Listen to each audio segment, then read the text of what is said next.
On dit que l'univers doit avoir un début, mais si l'univers était éternel, on n'a pas besoin d'un début.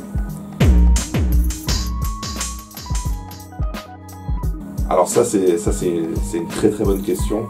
Et de nouveau là il y a un mélange qui se fait entre la philosophie et la métaphysique en fait.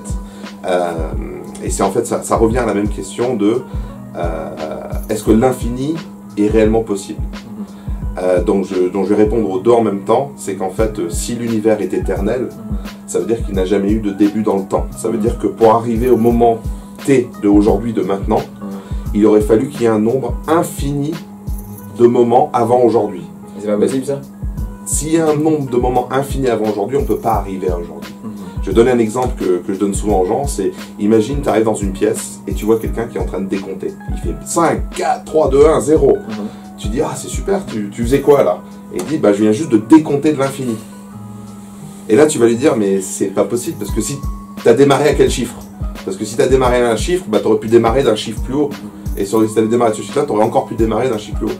Et en fait, il y a un vrai clash qui se fait entre l'infini mathématique, qui est logique en fait, et la métaphysique en fait de l'infini, où en fait, par exemple, un autre exemple rapide, c'est que si je prends deux points séparés, que ce soit entre mes deux doigts ou que ce soit entre la Terre et la Lune, je peux avoir un nombre de points infini théorique entre ces deux points. Ouais. Par contre, à partir du moment où je passe d'un point théorique imaginaire à quelque chose de physique, de dire même une nanoparticule, même si je descends jusqu'au quark, dès que je définis la chose, je ne peux plus mettre un nombre infini.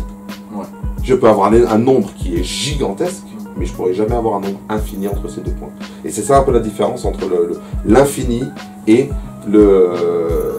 enfin l'infini de la logique qu'on utilise en mathématiques et l'infini de la métaphysique qui ne s'applique pas de la même façon. Et donc on applique ça au temps et on dit en fait, donc s'il y avait un nombre de moments infini avant aujourd'hui, on ne peut jamais arriver à aujourd'hui.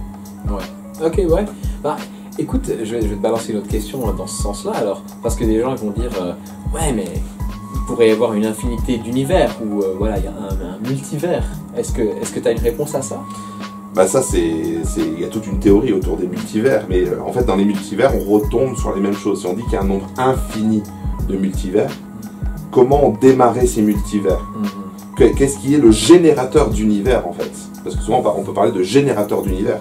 Et puis il faut savoir qu'aussi on n'a aucune preuve réelle, tangible aujourd'hui qu'il y a d'autres univers, autre que de chercher à trouver une raison pour expliquer tous les éléments qui nous poussent au final à croire qu'il peut y avoir un Dieu. On dit ah bah non, je vais remplacer Dieu avec un générateur d'univers.